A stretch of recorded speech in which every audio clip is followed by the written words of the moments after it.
Bonsoir, je m'appelle H2O et ce soir, j'ai des regrets.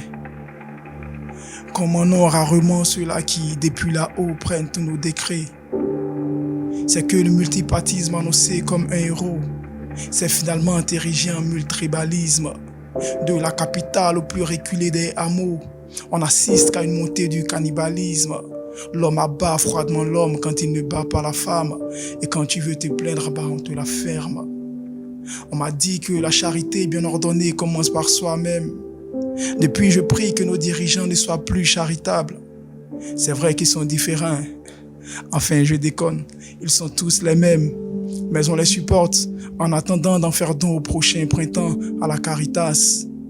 Voyez-vous, la paix est aussi fragile que des dents de lait. Et nos libertés en sursis ne cessent de dandiner, car nos dirigeants veulent tous une carrière à la Luigi Buffon. Elles sont hélas nombreuses à ces personnes que la politique a rendues gloutonnes. Seulement savent-elles que la course au pouvoir est une course de fond, car dans le fond aussi la patience est un chemin d'or. L'impatience, elle, est un schéma idiot. Désolé si ces propos sont crus, s'ils ont l'air réducteurs, c'est que les faits sont têtus et moi je ne suis qu'un rédacteur.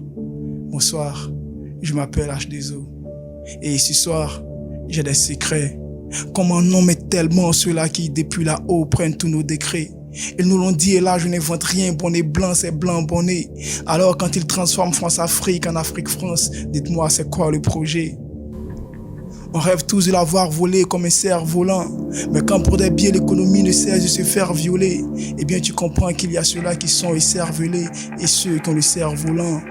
Au passage, je déplore toutes ces pratiques surannées comme la carte postale. Toutes ces lois qu'on a dressées mais qui en vérité souffrent du cancer de la prostate. Cancer, tiens, le mot est lâché. Je profite donc pour rendre un vibrant hommage à cet autre père, à Diaoubertin. Papa, pour moi, t'étais plus qu'un ange. Ange, tiens, le nom est lâché. Et même s'il est vrai, docteur Charmy, que moi je n'étais pas un grand fan, je continue de regretter cette mort de notre Daishikan. Ça fait un peu trop de morts, hein. Comme si nous étions dans les dernières pages de Fratmat. Alors je veux bien m'arrêter là, mais il faut que je vous livre ce secret avant que je ne parte. Voyez-vous, je suis de ceux qui croient qu'il est possible pour le peuple ivoirien de vivre sans litige. De ceux qui croient qu'il faut juste faire du parti unique notre choix politique. En vérité, toutes ces choses passeront, mais le parti unique reste la meilleure des issues. Ce parti unique, ce parti qui ferait le bonheur de tous, ce parti qui réunirait tous les Ivoiriens, ce parti qui ferait que nous serions à l'est, du nord au sud, de l'est à l'ouest, ce parti qui nous réunirait tous, ce parti qui nous donnerait la paix. Ce parti-là, ce parti qui ferait le bonheur de tous, ce parti qui réunirait tous les Ivoiriens, ce parti qui ferait que nous serions dans la paix, dans la joie. Ce parti-là, c'est Jésus.